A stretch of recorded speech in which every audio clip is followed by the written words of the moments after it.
recording. Okay. So welcome, R Shnayor, to our... we're starting a very experimental project. We'll see how experimental. And the idea was to read this book. I have the book. You're allowed to have the print book, because the minig is to have application books on your computer. Okay. Soft cover is also we make. So there's a very important book called the Theological Political Treatise. Treatise? How do you say? Treatise. Masechet Theologit Medinit. Written by the Baruch Spinoza. And we have to first talk about why it's interesting to read or to talk about. And then we have to talk about if we're allowed to read it and how we're allowed to, or if it's a mitzvah or an Aveira or the shus. And then we could talk about a little bit of what it is, or some things that he says. So how about you first tell us why, because I proposed this idea, I think, and then you were excited about it. So Very tell excited. me what's exciting. Very excited. And then yeah. I'm excited. Okay, why am I excited? Because I'm somewhat familiar with it. I've read it before. And it's... if nothing else, and it's a lot more than this, but if nothing else, it's a text by someone who is willing to engage with Tanakh and the whole Torah project without any preconceived notions, without the Messiah. He's going to do it his way. And he's a very smart man. So there's what to learn from that. He raises some very interesting points that can teach us things. And even to have a clarity about where you think he's wrong, unless you engage with someone on that level of thought, unless you take that seriously and you think about his perspective, you're not really going to understand what the other side is. So that's why I was really excited to do it. Like I alluded to before, he has a lot of points that I find an affinity to them, and I find them to be very interesting and compelling. I like about the purpose of the Torah overall. I think he has some very interesting things to say about that. He's also a foil. The Rambam is his foil, one of his big foils, which is interesting to me. You know, the Rambam's the man he loves to hate.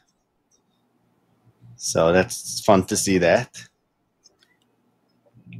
Also, I think for me also the political approach here is I think of very great importance and doesn't get enough attention. The political aspect of the Torah, how the Torah fits into politics, is something I try to think about, but I'm a beginner in that, I would say.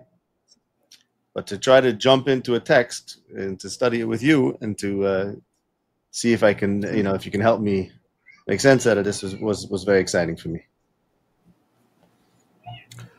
Yeah, the first thing that you said connects very much with what we discussed last time, which I think why my main head went there, which was the idea of reading the Tanakh and finding out what it says. Right. And so, but what about the so let's make a framing like this. Then I'll say I don't have where to take notes here that I could keep track.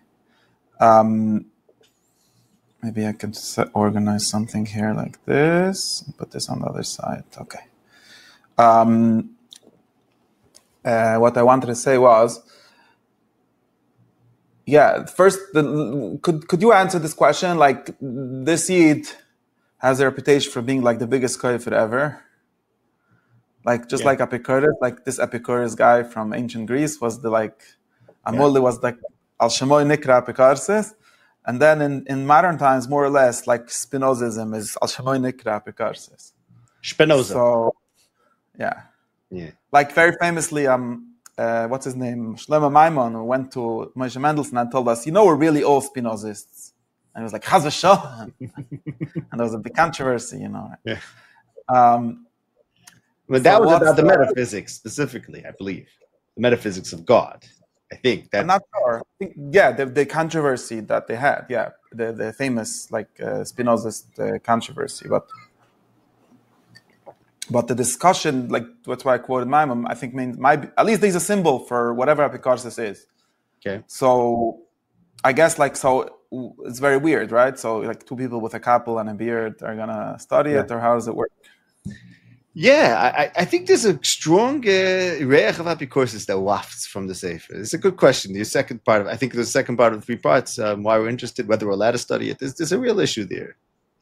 And since I started looking at it again, because you suggested this limud, I must say that I'm not sure I have the spiritual capabilities of digesting it. Like I find it difficult for myself. I really do. Like the exposure to it, it's spiritually painful. And I don't know. I think, I think that if we approach it point by point, we're going to find a lot that we can and possibly do agree with. But a lot of the presentation is apikursish. There's a certain, like a dismissiveness of sacred texts. Mm-hmm. Things that the Rambam himself says and others say in Spinoza's tone end up having the certain kalkai to them. And I'm not sure if he intended that or he just didn't know how to express it better.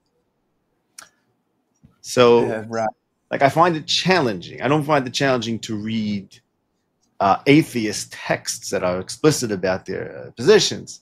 There's something about reading this, and again, not the content, which if I agree with it, then great.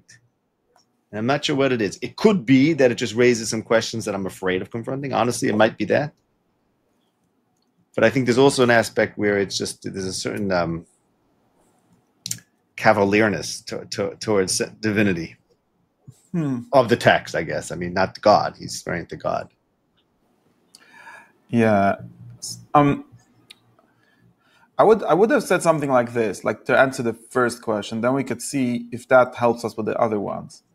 I would say something like, you have to read it, and there's a big if here, but this is connected to something we discussed last time or 2 times ago about the loss of apologetics, right? How interreligious debate stopped existing, which is another word for apologetics, or religious non-religious, whatever the other atheistic or whatever you want to call it.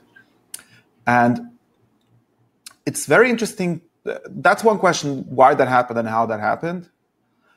And in any case, if someone wants to do good apologetics since the 17th century, and he didn't read this book, he's basically didn't do his homework. Like, you missed it's not even interesting. Yeah, but I would push back on that because a lot of the things that were started by Spinoza were picked up by others, and even say Bible criticism, for example. You don't have to read Spinoza to be familiar with the issues that he may have been the one to initiate. Right. So like that's why you could say. So let's see. What do you think about this first question? So, for some reason, I was reading. I'll give you a source. So very, very curious about this.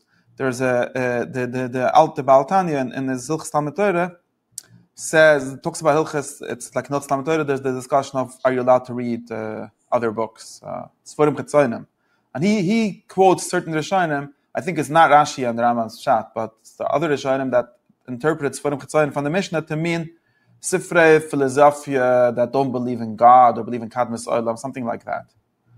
Certain kinds of Greek philosophy, and then he goes on, and then he has a problem, of course. The Imtoima that the Rambam and others have read these books. So he says, the answer is that they read it Kedai Ladas Malhoshev Apikoris. They didn't Chaz v'Shalom read it to learn anything from them, which is of course historically wrong. So it's not a good teretz. But that's what he says. But I'm not interested in that part. That's a question of interpretation of Rambam. But I'm curious about the next part. And he says they read it because of that. But Bisman Hazeh, that's not relevant. Let me see if I can have the version here. Let me see if I have his language. Like if I could not. It says, "Aval" is here. The lo yaskeba miktas chachma doris shel fanenu elak de lehoshev aleim velechazak desayne va'ashoy zetzrich lekach letshuva samina umas ha'olam, because he's remembering the Gemara that min Yisrael you're not allowed to answer, so he has to be a big akimta. The Rambam is really answering for goyim. Shoy b'doris sayim misvakchem im Yisrael masha enkem b'doris ayli. Ad kan l'shayne. Wow. Now I'm very curious, like, what did the person think? He didn't read, it doesn't just mean that he didn't read Russian or German or Latin or whatever the anti-Jewish polemics were written in his times, that he thought that it's, like, what's going on? So you could ignore it and nothing bad is going to come from it. Sounds like. Like it wasn't necessary. Wow. I don't know. Masha Enken, I was trying to think, what does it say? What happened with it saying? Like, all that because started, we're masking already? What's going on? I mean, if he would have said, Masha Enken, you're not the Rambam, you're not going to be able to do it well, that's fine. But he seems to make a generational claim. I mean, the fact is he didn't do it either. I guess not. I don't know. He didn't read many outside books. I would assume that not, but maybe that's just a question. And if he did, he didn't respond to them. I mean, at least not directly. Right. Very indirectly at most. Mm-hmm. So I find that maybe I was thinking of treating this as like some kind of historical witness to a change that happened in the Jewish people, where they decided that we're going to just ignore the questions. I think maybe that's the answer. And like, this sort of works. We're going to ignore it. We're going to have our little kehillah where nobody ever read Spinoza. And whoever did, we're going to ignore them too. Well, you have to define we, right? We will ignore the questions, meaning we are defined as those who didn't read Spinoza. So then, boom. I guess. No? Does that? I wonder. I don't know. Like, maybe I really don't know what their like historical interpretation here is. There is for sure like a shift, at least in this like style of people that act that way. Well, that may be what he's saying, essentially. That it's reached a point where it's not necessary to preserve the core to engage with these outsiders because we've conjured up some new mahalach that doesn't require responding. So then, boom. In other words, he's understanding maybe like it's only necessary to respond in as much as there's a possibility of it infiltrating the core.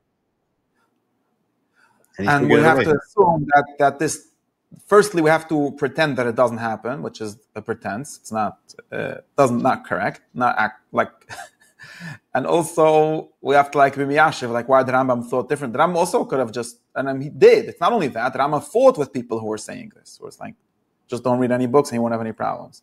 No, I'm saying there's a certain truth. I'm saying the core, as in, okay, I mean, we could talk about in the Rambam's times, there were other people doing things differently, and maybe they wouldn't have been affected by these misvakrim. But what the Balatanya might be essentially saying, he's just sort of restating the historical fact that it no longer became important for, quote unquote, from a Yidden to know the answers. And that may have changed in a fundamental way. That's what I'm saying, the core. The core in the Rambam's time may have not been protected from the questions because there was more conversation. Is that correct, though? I think in a very important way. There was more. The fact that there was more conversation going on 400 years ago, I'm saying the very historical fact that you're pointing to is essentially what he's saying, that there used to be more conversation going on, therefore the conversation was necessary. Because if there's conversation going on, well, you can't stop the conversation in midpoint. But somehow it stopped the last 200 years, so I'm happy to continue the silence. Because what I would claim, what I would like, the way the place that I would want to go is something like, this is a bad thing. In other words, the fact that, for example, let's give an extreme example. Maybe for you it's not so extreme, but for example, like in the times of the Talmud Bavli, or I don't know exactly which times, at some times, and for sure in the times of Rishonim, but they see in Talmud already such things. There was this debate between Jews and Christians over the interpretation of the Bible, over the interpretation of Tanakh, right? So it's a very nice debate because they both assume there's a shared background for it, right? We both believe, at least in the so-called Old Testament, and then we have a question of how to interpret it and so on. Was it fulfilled? Did the Messiah come? These kinds of questions. And that one, if there's a shared base and there's a possibility of conversation. So theoretically, if I get convinced, and obviously Christians are mostly people that were convinced at some point of those arguments, and we have to there's a debate, okay? And it seems like the Talmud thinks that we shouldn't have that debate. There's historical questions. But at least as Maler Rishonim, they definitely did have that debate, and they thought that they could win it too, right? But sometimes they lost. Like sometimes people lost the debate, and that also caused people to become Christians. Now, if you come to Lakewood, like if the missionary comes and the missionaries hung a sign in Bar Park saying Isaiah 43, something like that, and they think that some Yid in Bar Park Nabuch would read it and find out that it's talking about Hine Yaskel Avdi, and who knows 52, what it means. 52, right? And 53. It's after the Haftorah of this week. We skip it in the Sheva Denachemta, very obviously. I never knew that. Yeah, did you know that? That's so interesting. Yeah. There's like the Haftorah goes until that and right after that. Like Pashas Re'eh is the Anochi Anochi stops right before there, and then we skip it. There's a conspiracy theory that it's Badafka. I don't know if it's true. Wow.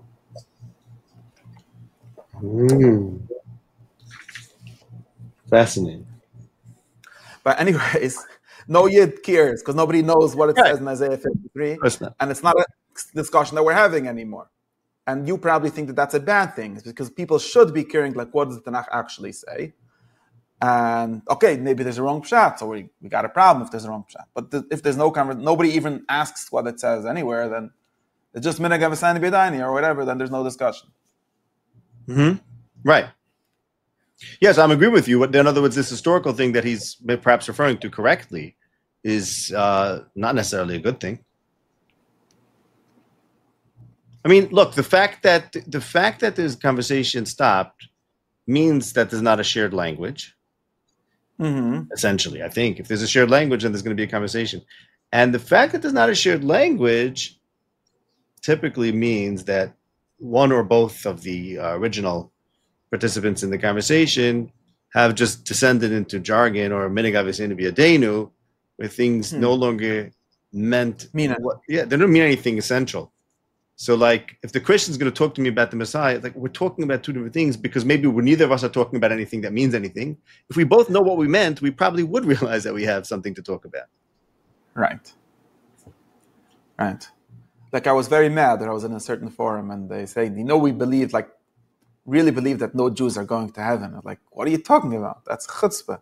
Wait, that what? That who's going to heaven? There was discussion because of whatever. So some guy said, that really... Even the Pope, he doesn't believe that any Jews are going to heaven. He just says things, Shlamana Sholem, whatever. Ava. And I got very... What? Ava. Mishum Ava. Yeah. It was very interesting that I got mad at the guy. Like, hello, you're like saying that I'm not a human being, basically, right?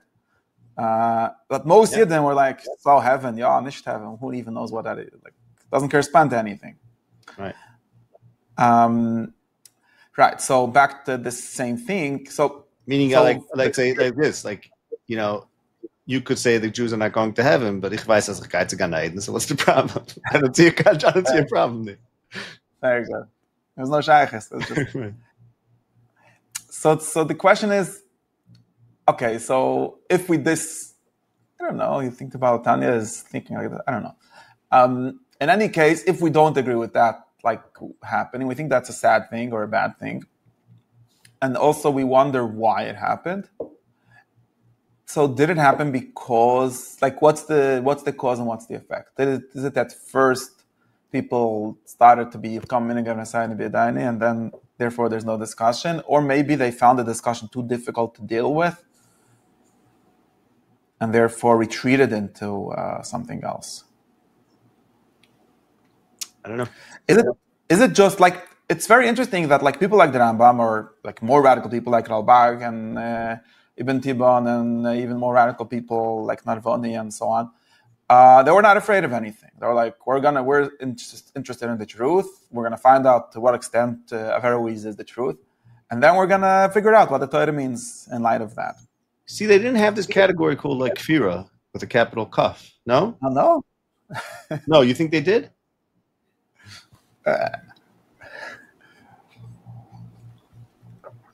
I mean, let me try to define that better. Yeah, you would have to explain better what that means. Yeah. I think it takes time till things become forbidden to believe because they're forbidden to believe. Which the Rambam, I think it was the Rambam who affected that and achieved that. And I think mostly in the Rishonim, the sense you get is that if it's false, you shouldn't believe it. I don't think they had a law about what is permitted. This has to do with Spinoza's big argument. Right. This gets us to the real question. I mean, really, like because you're saying a funny thing, like Reb Shlomo ben Nahar was mad at the Rambam because of the Rambam's halachas, which is probably not accurate. Like it doesn't seem to work. What do you mean? What do you mean because of halachas? What do you mean? Like the people that were the great anti-Rambamist people, like Reb Shlomo ben Nahar, they said that the Rambam is a koif, says kfira or something like that. And they obviously didn't say it because it says Lichas Tshuva that you're not allowed to believe certain things, right? Right. They said because it says in the Torah. Right. That's true. But it could be, and this is, I guess, a bigger question. It could be for some Rishonim, kfira meant saying something against the Torah. For others, Rambam's definition of kfira in the Moreh Nevuchim is saying something that's false. Mm-hmm. It could be that was it could be there were two approaches there. I guess what I'm saying is the Rambam sort of affected that even things that would not have been considered kfira because they're in the Torah, as in Torah's Moshe, now became kfira because they're in the Mishnah Torah. So basically, what I'm saying is that the Rambam expanded what's acceptable beliefs, and that took time. You mean what's unacceptable? Like just because it's unacceptable? Yes. I'm not sure. Like what about the theory that it just became verses? Let's just say verses. Like this is. It actually bothers me, like in some sense, and I've somehow at least these two facts are true. One, at least in some sense, right? At least in some sense, these two facts are true.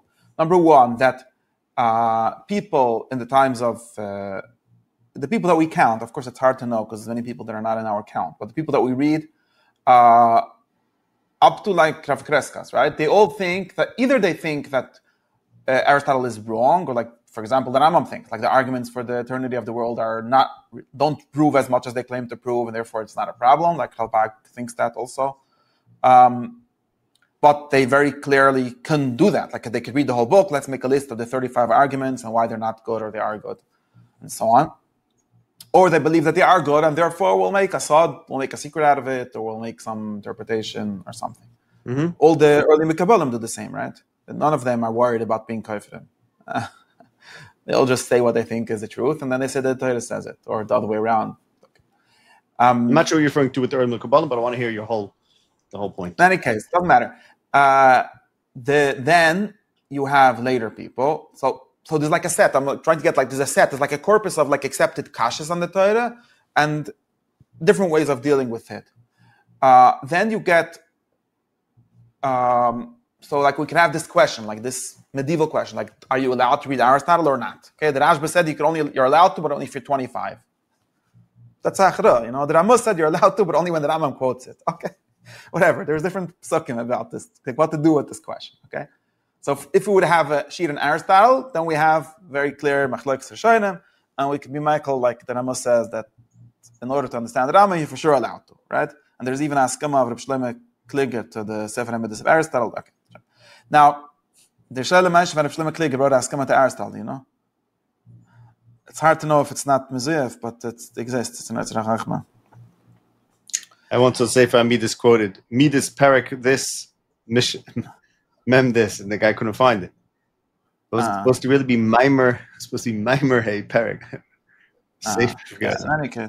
Yeah, they thought it was Mishnah. So, in any case, that you're allowed to. Now, but in the Doros Achronim we have a new corpus of kfiras, right? A new lists of questions. It's kind of another interesting historical question to find out, like which of these questions are really new, because there is biblical criticism in the early Muslim attacks on Yiddishkeit.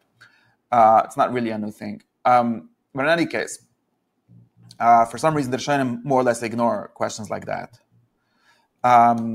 Which is another question. Maybe there's already a Messiah to ignore those questions. We have to think about that. And now there isn't even a discussion, right? There isn't, like, in other sense, there really is. If you really want to say it this way, there really is. Because so now, in modern times, we have two kinds of Yiddishkeits also. One is broadly the modern Orthodoxy. Okay, let's talk about Orthodoxies. And one is the non-modern Orthodoxy. Modern Orthodoxy, represented by Harav Moshe Dessar, is the Jews that read Spinoza and are trying to answer him in various ways. There's more, the same thing, there's more radical ways and less radical ways, but they're non-modern Judaism is the Jews that don't read Spinoza. We're just stuck that we decided that the non-modern ones are not kosher. But if you broaden the thing, then we could just have it that way. Wait, what? We got stuck that what? Because our Messiah is like the people that think that Mendelssohn is totally not kosher. By the way, Rav Hirsch is also just responding to Spinoza, as an example. He's part of modern Judaism, right? And Rav Soloveitchik, all the people that are everyone, basically Rav Kook, they're all post-Spinoza Jews. Or people that have read him, or read people that read him, exactly. And the Rabbi Latanya, as an example, is precisely the people that are not even reading it. So here it's worse. So there's still a difference, because the Rishonim that didn't read Aristotle, they still thought that Aristotle was wrong. He is not even saying that Spinoza is wrong. He's just saying that he's not Picarsis. Does that make sense?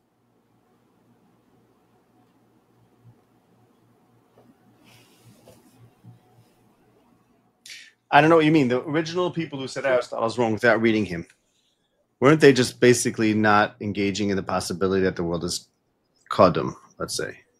Similarly, someone who doesn't read Spinoza, he's like, well, I take Tanakh a certain way, and I'm not going to consider why I take it to be that way. I'm not willing to engage that question. I don't see the difference.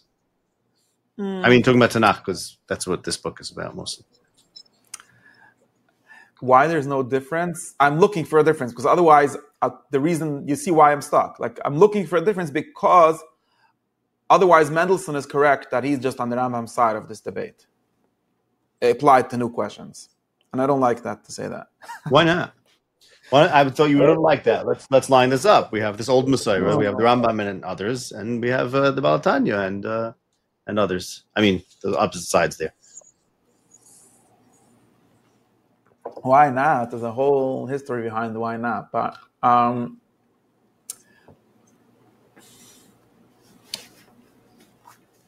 because what it really, I don't know why. I mean, there's like so many reasons to say why yes and why not, I guess.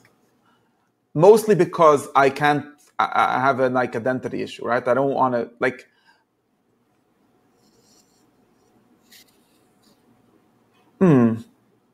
I guess that's just stupid. That was the reason. Because I'm like Chassidish Yid in the end. I'm not a Mendelssohn Talmud.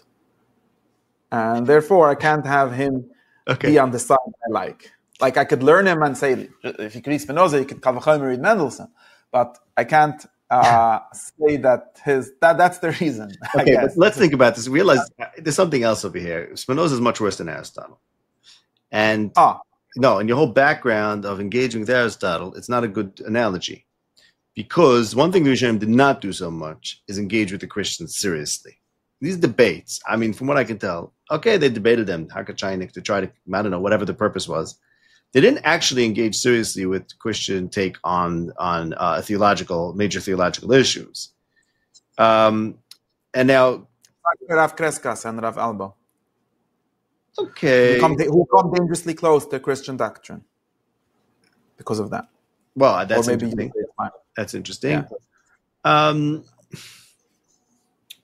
Yeah, they somewhat do. Okay. Okay, fine. Let's leave that point aside because I want to bring it to Spinoza. Spinoza is the Min Yisrael that the Baal Tanya has in mind, as you pointed out, right? He's too close. He's too close. You can read out, I think that has to do with the point I was raising in the beginning about reading him is spiritually challenging. It's not the case for Aristotle. Aristotle's like, okay, he raises a good argument. Let's think about the argument. Aristotle is not redefining Torah. Spinoza is.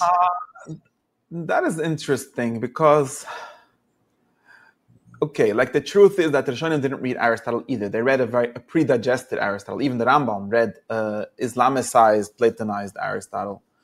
And they were rereading the Torah. but the Quran in that case. And the Rambam just applied a lot of that to Torah. And the Torah also, because Quran is just an interpretation of Torah too, in some sense. I mean, it's in a broader sense. So in some sense, they are doing that. Well, Quran is now reinterpreting the fundamentals of the Torah thing. You know, who? It's not reinterpreting the fundamentals of the Torah place anywhere near to the way Spinoza is. Which is why I pushed back also on your Zushtel from the Ikrim and the Kretzcast. They were responding to specific points of Christianity, but they weren't engaging in some sort of radical redefinition of the essence of the Torah. I'm very wonder because Al-Farabi's theory of prophecy, like some sort of naturalistic theory, and which the Rambam accepts and doesn't accept and plays around with, is like Spinoza is just like a vulgarization of that. Maybe okay, we'll get to this, but right. It's interesting. But yeah, there is something like that, and that's really the radical thing that the Rambam said that almost nobody accepts. Even modern day Rambamists, so-called, don't accept that. But naturalization of prophecy, people have a problem with? I think so, yeah. Okay. Fine. No, it's interesting. I didn't know that. Was it Rav Kappa believe that prophecy is a natural thing? As an example. I think not. Maybe he does. Maybe I'm mistaken. Maybe he's more. Okay. Interesting. So you're saying that's an analogous. True that it's not as direct. Yeah, it's more general. It's like about principles. I get that. Yeah, I get that.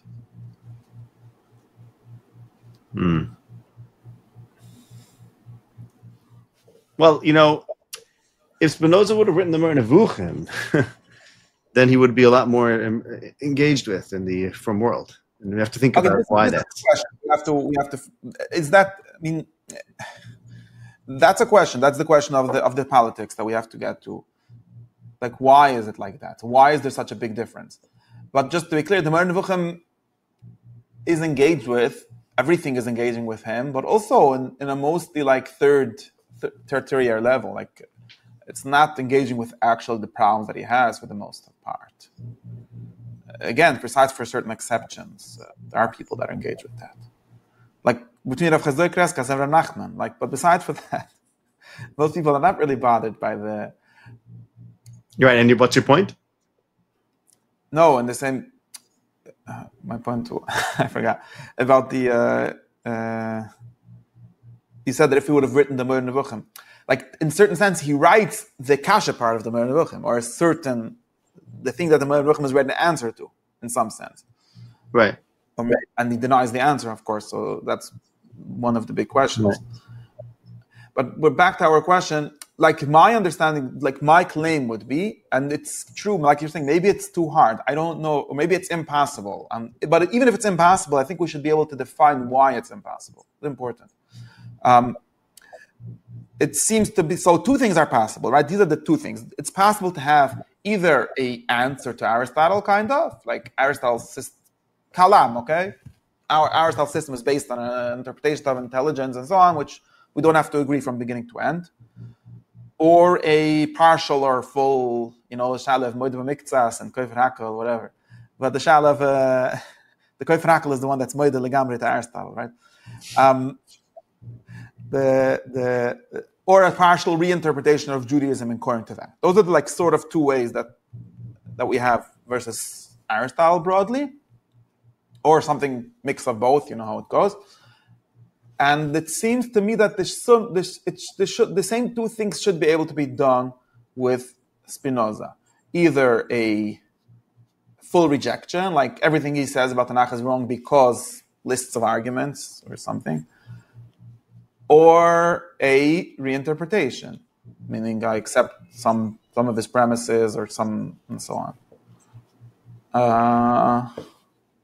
Both of these things to do both of these things seriously would require to actually read him and to understand what he's saying. Is that? Yeah, I mean, my cursory impression from reading it thus far is that those parts of it which, the parts of what he says which I find to be interesting are things that are, if not explicit, implicit in the Moreh. And and the rest can be dismissed. That's my impression so far, which we'll have to go through Pratim and see if that's true.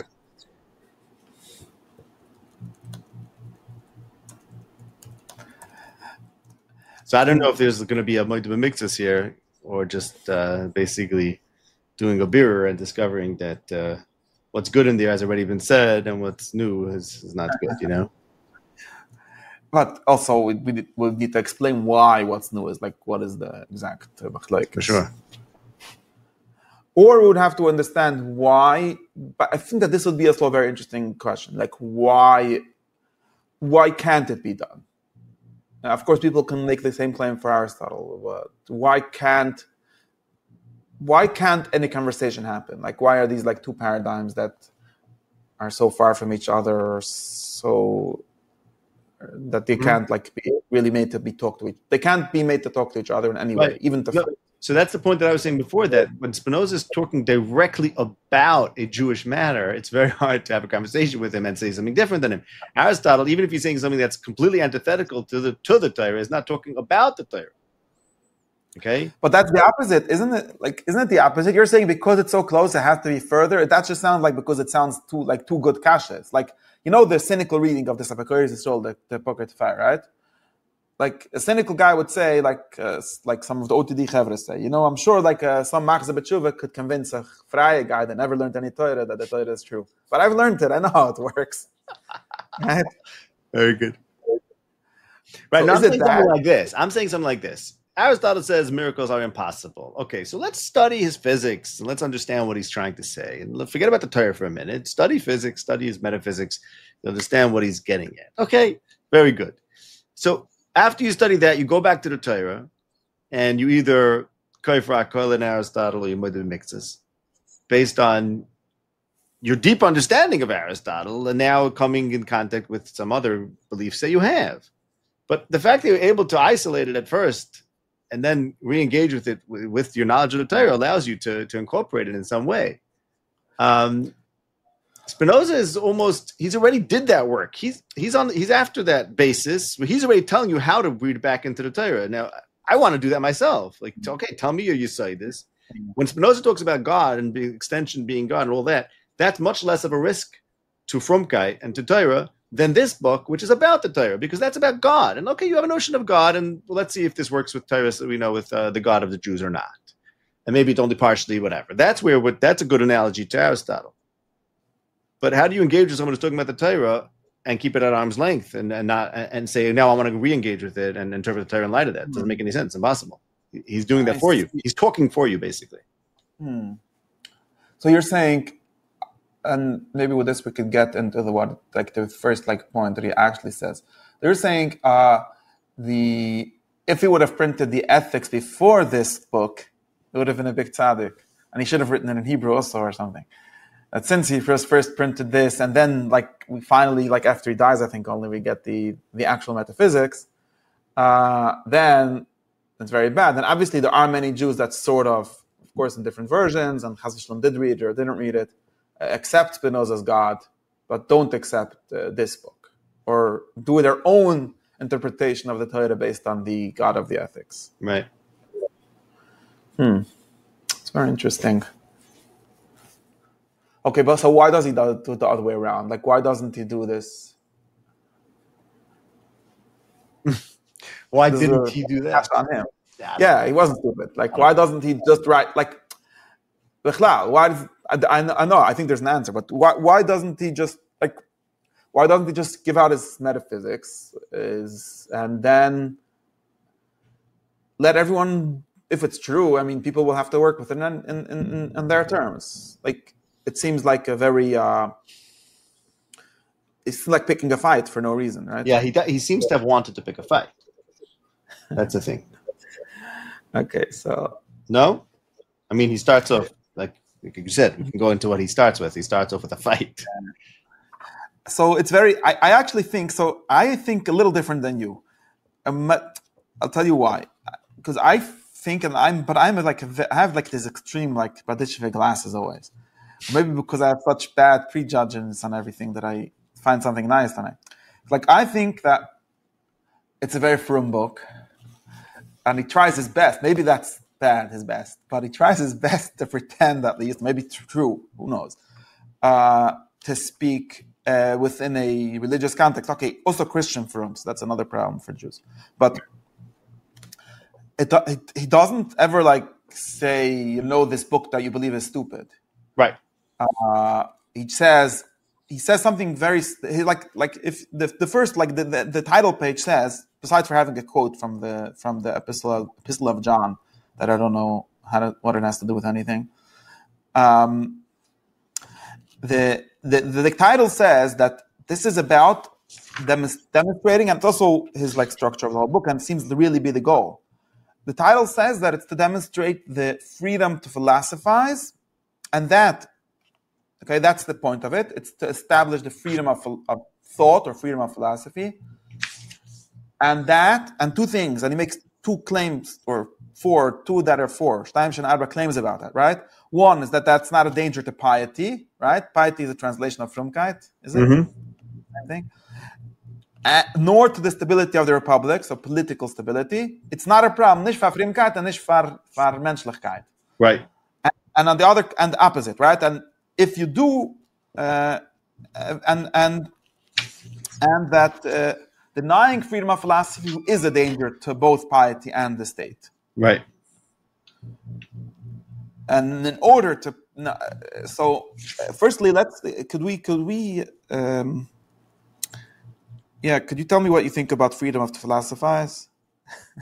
Well, it's interesting. No, I mean, that's sort of what we were just talking about before, about are there laws about kvira?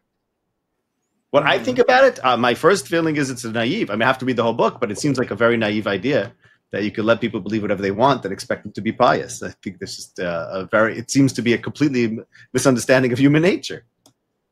I'm waiting to see the punchline, how he gets to that. I mean... No, he's basically denying the political expediency of controlling people's dais. Seriously? Okay. Yeah. So if I understand the basic outline of the argument, it's that it works. So that the other year that we were quoting before, that Moshe Mendelssohn, he wrote the same book, right? Jerusalem is defending the freedom of philosophy in the Jewish context. Uh-huh. And he's the one that's the grandfather of the claim that Judaism has no laws on thought, only on mass and orthopraxy. Right. And because of this, what did I want to? There's two questions. First, I think Judaism might have no fixed laws on thought. That I might agree with. If they say it has no laws about thought, and therefore let everyone believe what they want, it's just not going to happen. It doesn't work that way. Okay, but so let's think. Number one, I don't know if freedom to philosophize means that everyone should believe whatever they want. It might mean that philosophers can dash whatever they want. That's a very important question, which I wonder also. Is he telling us that philosophers privately can think what they want? That I agree with.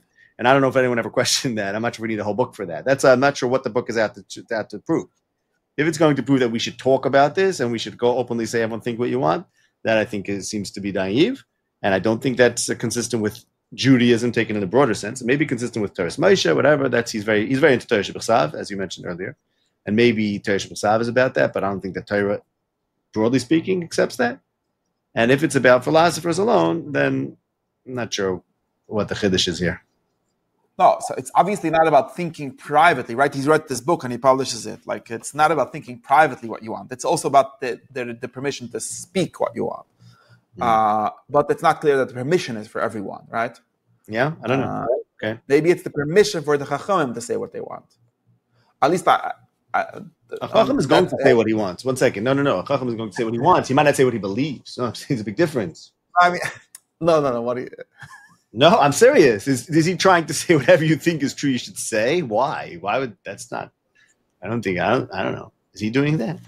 I would think that's what it's about. Yeah, it does seem that, but it's a very strange position. I think it's a very strange, very naive position.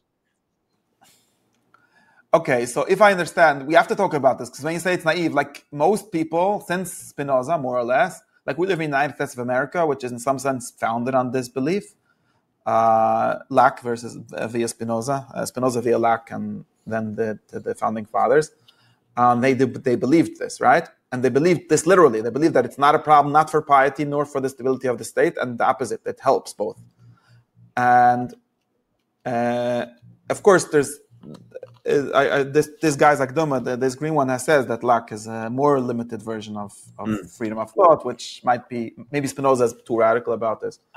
But it seems to be a common belief. So when you say that it's naive, I mean, within no, it's naive within religion. 1 second, let's be clear. As a democrat, as a model of a political model, and perhaps an ideal secular state, I can get behind it. I'm talking about it's naive to square this with religion, which is Spinoza's central argument. That I don't see. I don't see how it's philosophically adds up, but that's a different argument. We'll get that soon. And also, I don't see how you can have religion with freedom of thought. So the answer, but the answer. So let's. I'm getting ahead of myself, but the general, the like outline of his answer, of the way he does this, is to minimize what religion is for, right? Right.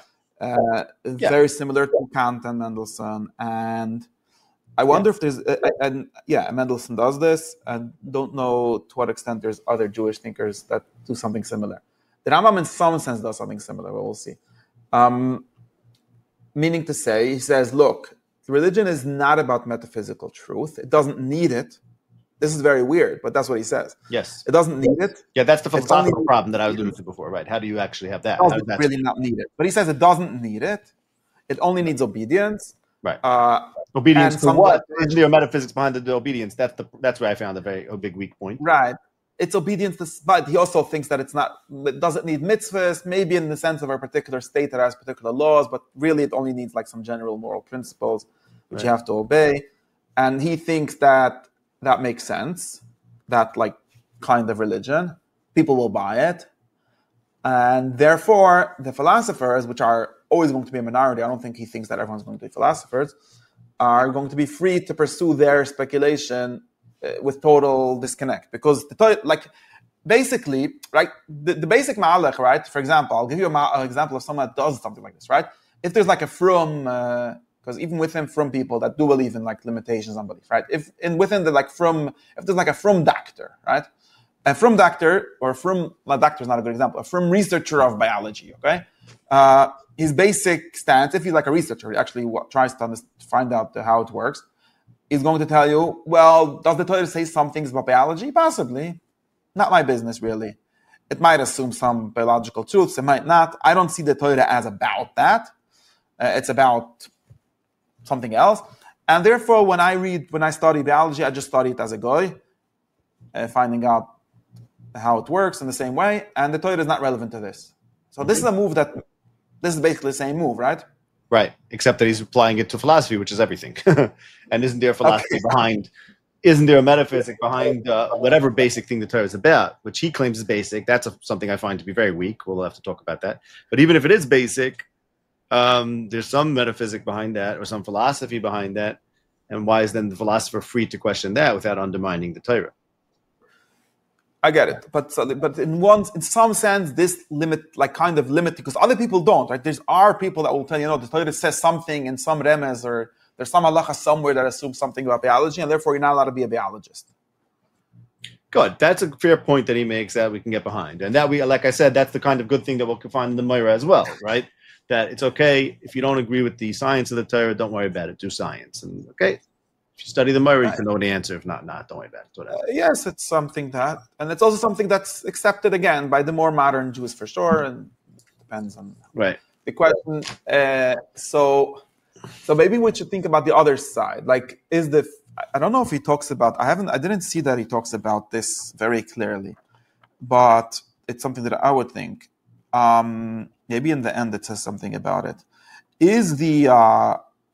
Does philosophy need freedom? Like, could there be such a thing as philosophizing in the sense of, right? So, in the sense of trying to find out the truth about abstract metaphysical matters, can that happen if there are laws about it? Like, can it be happening? That's an interesting question. Yeah.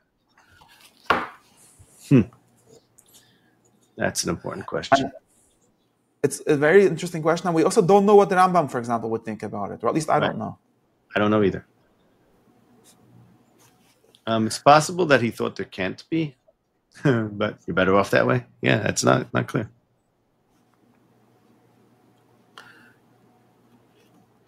And then how? Or he held that, that every true philosopher would reach the same conclusions he did. It's also a possibility. Okay, that might be, but the question is still on the way. Like, you would have to start from a position of freedom. Yeah. And then you get into like a...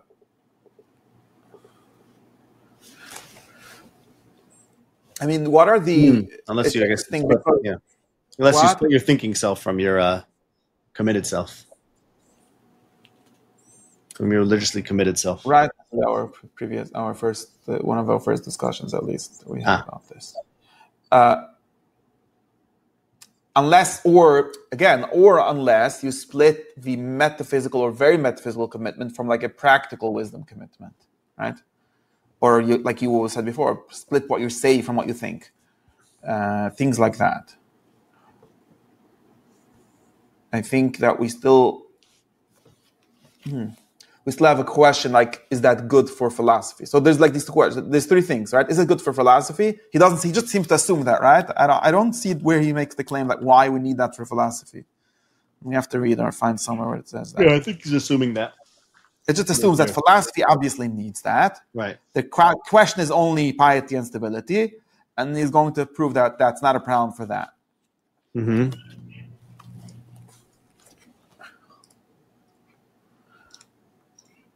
Is it maybe because of so many things? Like, in his context, he, like, for example, again, this is something that the Rambam, I think, definitely does, which is he makes a list of things that people have to believe. Spinoza also later has a list of what you do have to believe, right? No, he does have a list of... He has Ikrim? Yeah, he has like a list of 6 Ikrim, and much later in the book, I don't remember where. He does somewhere have just a list of what you do have to believe. Mm-hmm. Or at least what the Bible says you have to believe or something. Okay. I don't remember where it is. You have to get to it. Not sure where it is. But for example, the Rambam made this list, and he like made part of implied, or it's not even implied, it's explicit in the Ikrim, is like, this is all you have to believe, right? Right. Anything else, you remain free. So he does also seems to think that it's important to leave space for a lot of freedom, right? Mm. Or is that not No, correct? I don't see that in the Rambam. You don't think?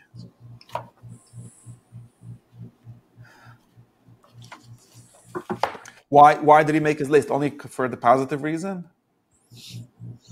I mean, there's important examples. Like, okay, there's other reasons for that. But yeah, it seems to me, I don't remember what my proofs for this were, but it seems to me that part of his project is very clearly to limit what you have to believe.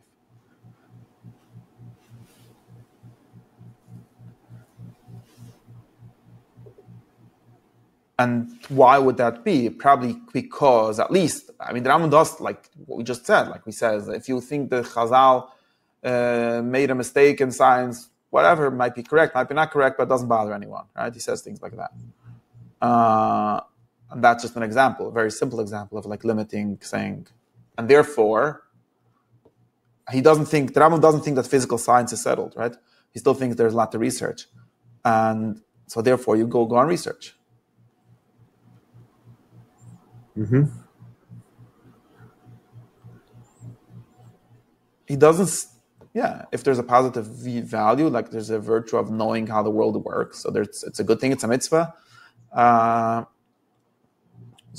If there would have been an isser to believe any science contrary to Pshat of Bereshis or something, there would be a problem. Now that there isn't such a mitzvah, that's fine.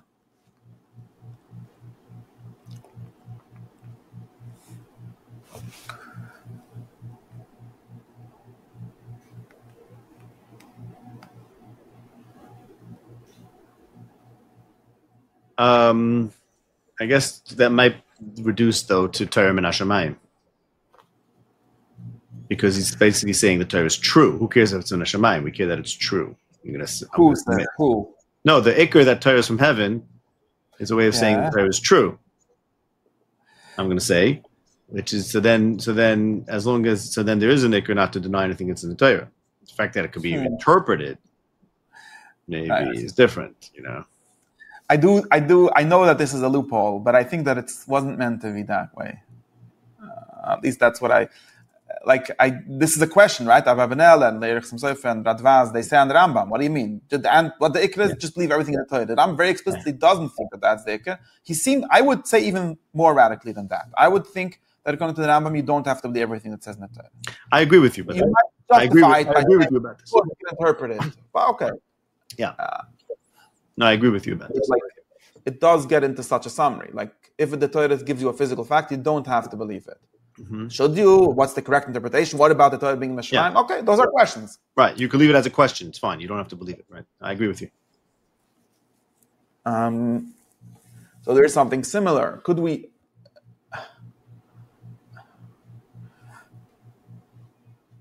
So is this still important? Is this still important? Could we have a legitimate? Let's make a very minimal question. Could we have a legitimate drusha that says "B'zeh siman yizbar mitzvahs or inyan chofish hadayas b'yahadas"? There people wrote such tshuvas sometimes, but and say that some people think you're not allowed to think such and such, but really you're allowed to, and it's helpful. Well, look, once it's not an ultimate question, then it's just about details. Spinoza is making an ultimate argument that freedom of thought. Does that square? Does a complete freedom of thought square with Judaism? I don't see that it does. But wait, before the complete, let's try to think of limited one. Could we? Well, you can believe what you want about the weather and about the stock market and about the Yankees. What's the question? I'm saying the question is where you draw the line. What's the question? I mean, it's hard for me to imagine the Vishnitz Rebbe giving a shiur about this. Because there's no question. What? Why not? Yeah, because there's no question. No, because isn't there a rhetoric that says that we're not permitted to ever think? Because everything's settled? Is that the idea? Something like that? I mean, that's not a serious position. Why are we even thinking? I don't know. I'm not saying if it's serious, but I'm saying if it would make sense. Again, I'm doing this very baditchiv understanding. Let's say I write a book that the title says the Inyan Shemitr Lachshav. Okay. Okay, and it's Mitr Lachshav. Just to be clear, he doesn't either. The title at least doesn't say that it's absolute. Think of it. Is it absolute? Maybe it is in the end, but the Inyan Shemitr Lachshav. And it's not a problem neither for Amunah or for Halacha, right? Let's translate the ability of the Republic to Halacha, right? Could such a book still be written? Would there be a use for it? Would there be a use for it, and would it be legitimate? It would be a great use, but I think I would look at it in a second. As soon as I saw your book, I would say, okay, Yitzchok's doing a rhetorical move here. It's great. Then it's very important. And I hope he convinces people to think more than they do. But I wouldn't see it as dealing with some fundamental question, not about philosophy nor about the Torah. I don't see what that question might be. I think there's a lot of emotional question there, and there's a lot of fear of thinking. I could hear maybe some fundamental question is the truth top down, or is the truth something we discover? That may be something interesting. Does the Torah, I guess maybe that's what you're getting at, does the Torah represent this idea that truth comes to us through revelation, and therefore, anytime you find yourself thinking, it's only because that's already interesting. I hear such a tzad. The Torah. So if you're thinking, it means, no, I'm serious, no, it's not a joke, right? This is a good, this is with the story of Sheba and Hanani and the snake, right? Right, with the snake. Pregnancy, the snake. Yeah, people love quoting that, yeah. Give me 1 second. I'm going to have to plug in my thing. Or we should.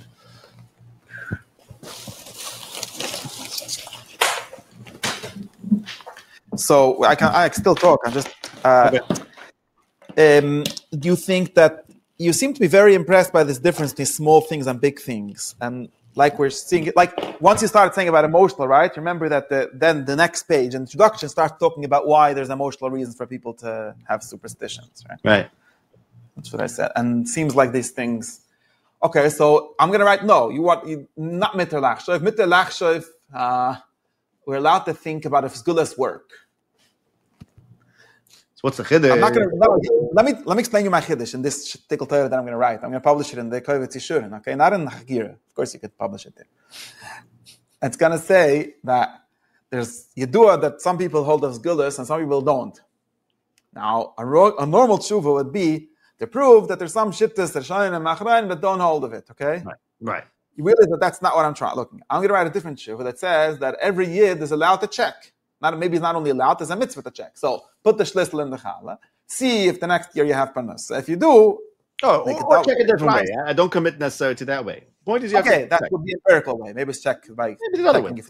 No, it sounds like you're limiting to the empirical evidence. I think that's I agree. Your point. Check it by. The greater point is that it should be checked. You should think about it. Your greater point is that one should think about it. That's the right way to approach it. We're allowed to wait. I'm sure. Okay, that we're allowed to think about it. Okay, it's a rishus. Okay, at least a rishus. Fine.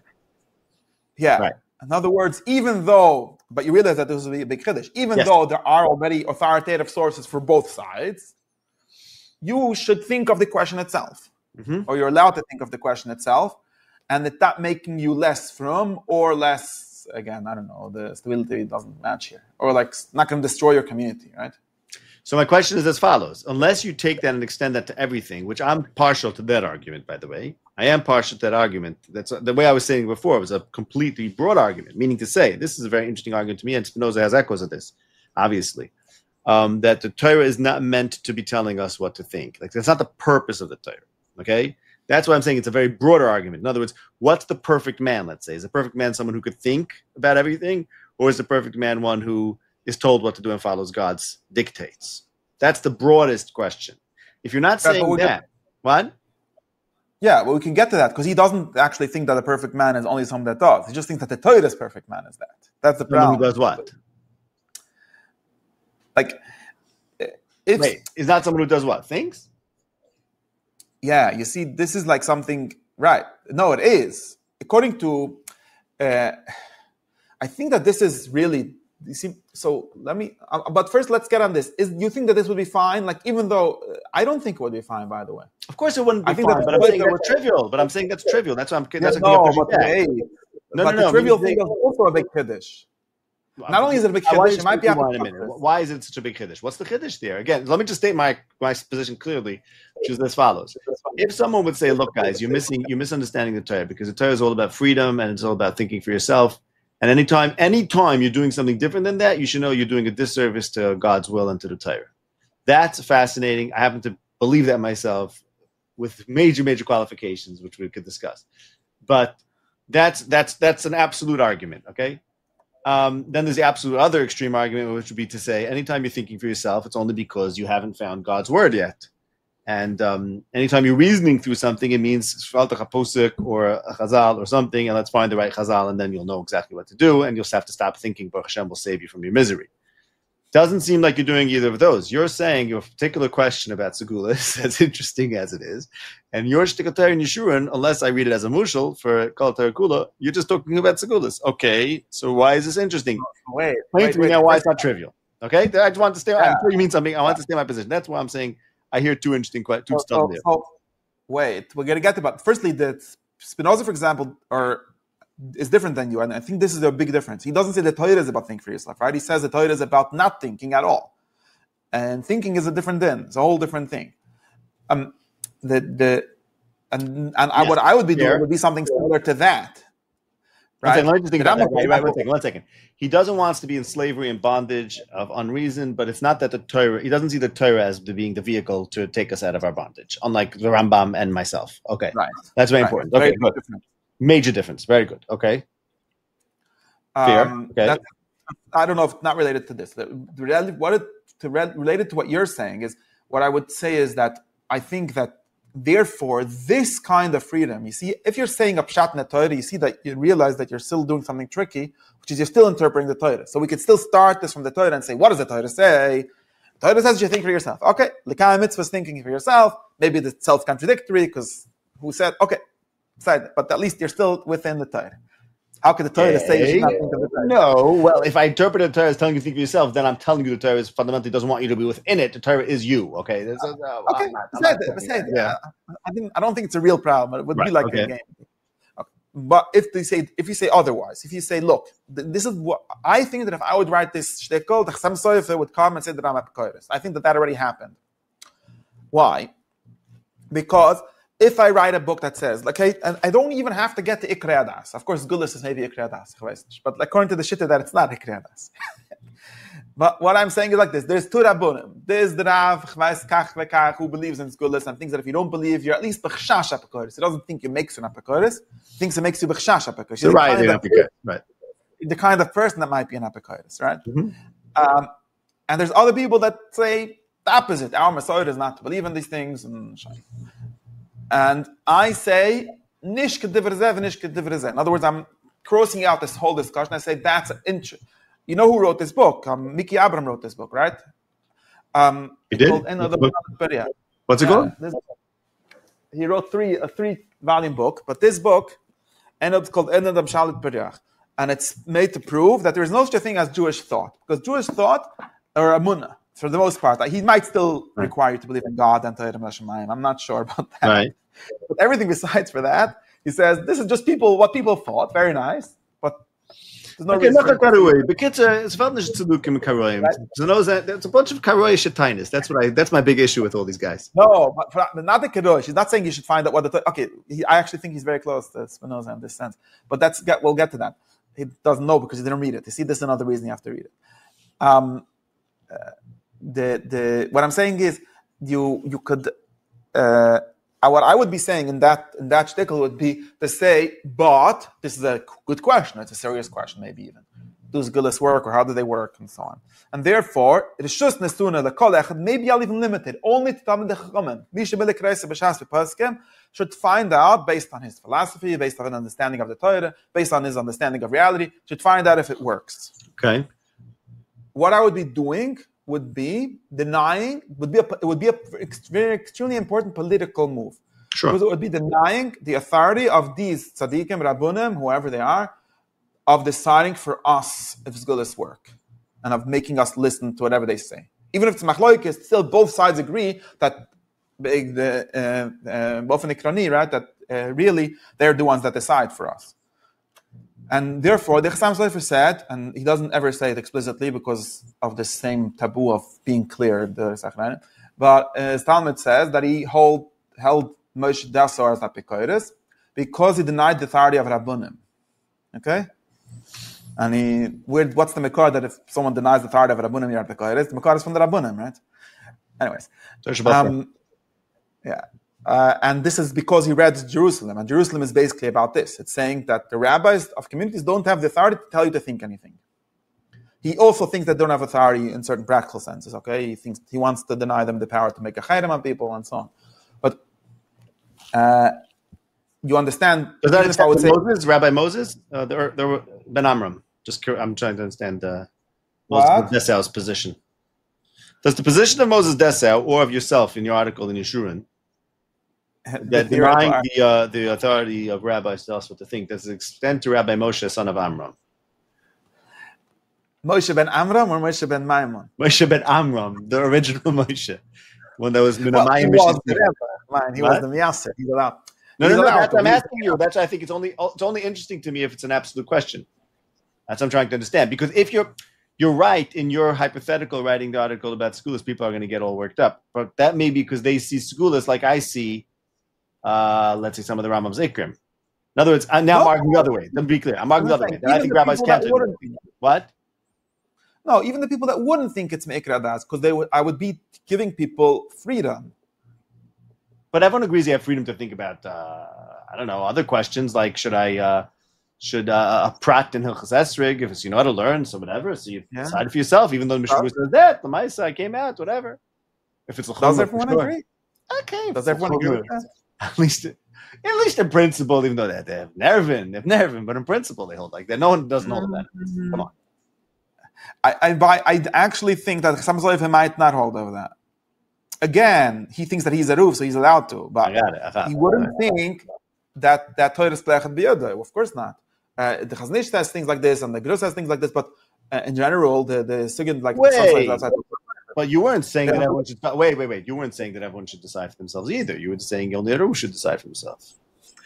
Okay, but even that, the Chassam Sofer doesn't think that, for example, if someone would write a book saying, I mean, people have written this book, but they're all maskilim and karoim, like you say, like different versions of karoim. Like every yid could read the Mishnah Berurah even and find out for himself what Allah is.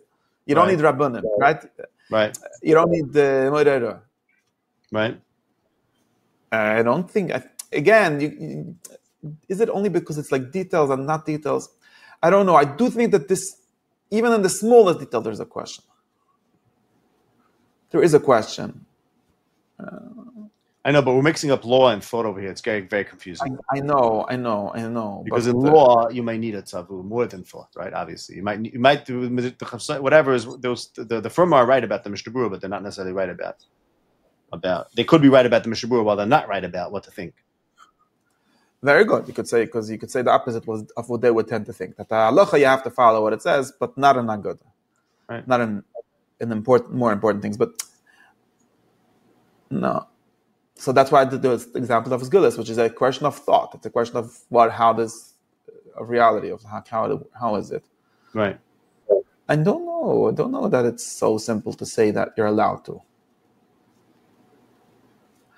Maybe I'm confusing like a total authority with any authority whatsoever. No, I think ultimately the question is going to be where the boundary is. If you say the Torah tells us how to think about certain things, but it doesn't tell us how to think about everything, then okay, your school question is interesting. You want to know where do people draw the line? Okay, I don't know. I don't know. Is it empirically true that most people, for example, would say that thinking for yourself is a problem for itself? I think so, yes. Okay, so empirically, there is a need even for my mom about the Sgulis, right? But that said, rhetorically, I think it would be great. It'd be good. But also empirically, what? But it would also be a question if I'm correct, if I'm right. No, but I don't know what the question is. No. Not only because there's a limit, also because this is a question. I'll ask you this question. Why didn't? Maybe they did. They just assumed it. I don't know. Like there's this interesting thing where you read Spinoza and all the other Gedolei Achronim. They all worried. I mean, about this question of freedom of thought. Mm-hmm. Where was this question until then? Nobody had it, right? Nobody had a Havamina thinking. No, serious. No, you don't think so? People didn't think they were qualified to think for themselves. Nobody had a half minute to think. No, they thought that they needed to turn to the ecclesiastics, the Gedolim, the Manhigim, tell them what to do. That's the impression you get. No, am I wrong? I think I'm wrong. Maybe the opposite. Maybe nobody had a half minute of not thinking. Like there's a real question about which side it is. I don't know. Authority seemed to have much more. No, authority seemed to have been given much more weight back in the day. Like they were authorities. I don't know. We don't have that, and I think that's most people would tell you right or wrong. I mean, I had to study this. But most people would say, yeah, the last few hundred years, modernity is typified by this by people thinking for themselves in a very important way. Forget about science, even scientifically. Forget about theologically. Scientifically, while used to be authority was considered for some reason or another. Yeah, I think that's a story that the Barons like to tell. But right. Okay. The reason I'm asking you this question is because I don't automatically believe this story. Yeah. Meaning, there's actually an opposite story to be told. Some people tell the opposite story, where things like, for example, like in political context, things like Spinoza and so on are responses to certain early modern wars of religion. And these early modern people like Luther and Calvin and all the kingdoms that fought based on their ideas actually had a very expansive view of the ability to create laws about beliefs, which was not existing in medieval times. And for example, you could show this in the Jewish context where, of course, there's these famous controversies. Just a second. You have to differentiate between laws about beliefs and beliefs that were taken for granted. I think there's a chiddush there. The question here is about laws, right? This book is a proposal that the constitution of the next country should have this line, this First Amendment in it. Yes, right? Yes. But I'm saying is that this book is about those who are self-aware of their legislation, not those. And I'm talking about, let's say, the Torah, which is something that has its power from it being ancient and from people thinking it always was that way. And even if one can't legislate a belief into existence, one can. A belief can be born into existence through ancient legislation. Just pointing out a serious how is difference. that? Oh, because things become taken for granted. People stop thinking about them, and but that's also how. But isn't that also how all these early modern states, like all these early modern Inquisition kind of things, they also used the power of the Bible. They didn't say it because of themselves. They said the Bible, the true pshat is like this, and therefore anyone that says otherwise should be put to death. Right.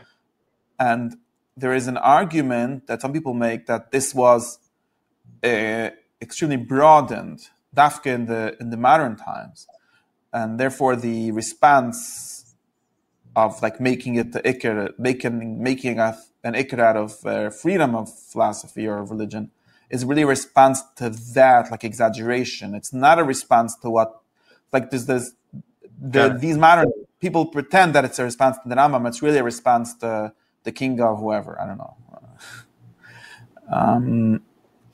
And you could see this if you accept this line of historical like theory, you could see this in Jewish context where, for all the machloikos that we read, and maybe we take them a little more seriously than we should, there were in medieval times Jews saying anything. Right. And for the most part, they all went to the same bes medrash and they had the same bris milah and so on. And versus in more modern times, you stop having that, or at least at some point. But I don't think that's true. Jews weren't saying everything only up to a point. Like there were things that were considered kfira, things that were black and white. Okay, so again, we're talking in levels, but maybe like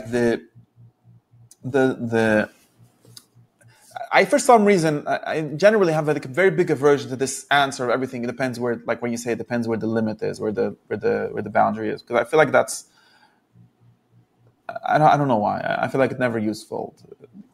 Because, of course, if someone said there's no God, also, why would someone say that? It's like out of the language. Like it's like saying nonsense. Like nobody said that.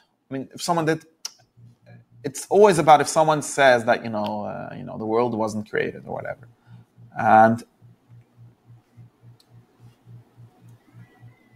or really the fire wasn't given from God.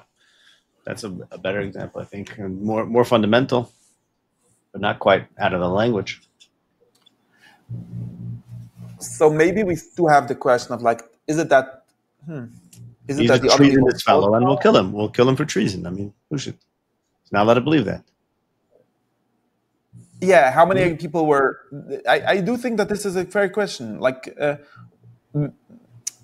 if you could show, for example, that many more people were killed, or in the Jewish context, nobody got killed mostly for these things, but many more people were banned for saying things like this in modern times than in medieval times, then you could show that there's something different. Like maybe the reason why Spinoza was less successful or something like that is because it used to be that you would say whatever he said and put it as a perish in the Chumash and they would print it in the Mekras Gedolos. And then they stopped printing those things in the Mekras Gedolos, and that's why he has, like, you get into this whole like cherem situation.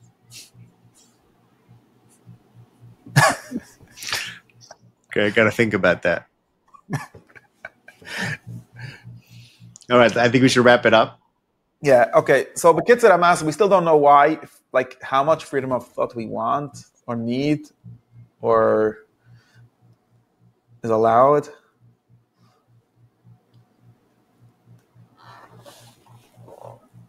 And also who is in charge of it. Didn't even talk about that. Who's in charge of any of this, like of giving the freedom, of not have the limits of the freedom, of whatever the... Well, the legislator. What do you mean? Who else? Yeah, but who is that? Whoever it is. I don't understand your question. There's a big question. Also, another question. There's another secret to this whole thing where there used to not be a state. Right. Right. That's another weird thing to think about. That's what it's also very interesting about Spinoza. It reminds us of that, of the centrality of the state for the Torah. Right, but also Spinoza has a state which is a lot more powerful than anyone thought before. And there's again this like upside downness. What do you mean? We'll talk about this. and I feel like we're stuck in this. We'll have to talk about this. I'm trying to think of a good way. This is another thing where the absolute state is a modern thing. And Spinoza is entirely a proponent of it, and therefore he limits it. But it seems like the pre-modern people don't have an absolute state in the same way. And it's very complicated to explain what this even means. But when you say, like, Spinoza is about freedom, he's not really about freedom. His state, just like Hobbes, his state is much more of a totalitarian space than any state that existed before it. And maybe only within that he needs to give this kind of freedom. Right. And if you would have, like... Well, it sounds like what I was saying before, that there was a certain kind of lack of freedom of thought, I'm arguing, back in the day, that was taken for granted. It wasn't legislated. In other words, Spinoza is talking from the context of a state that can do a lot in terms of overt and legislation, where it's aware of what it's doing. And that's where he's saying that shouldn't apply to thought. Right. And before that, nobody thought, so they didn't have a problem. No, can't be nobody thought. What does that even mean?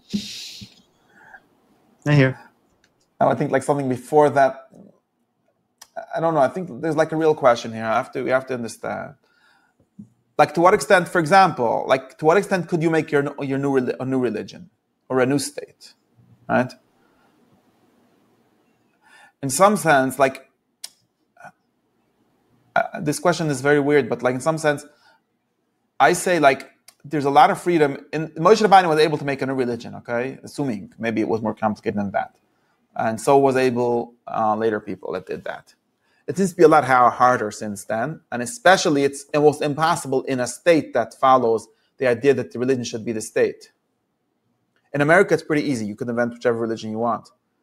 And that might be a good thing for religion. This is exactly the point that Spinoza basically has. And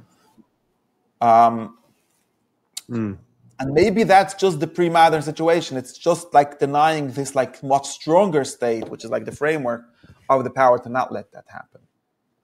Because if you think about it, Moshe could kill you for being a traitor or whatever. But if you're a strong enough traitor, then he can't, right?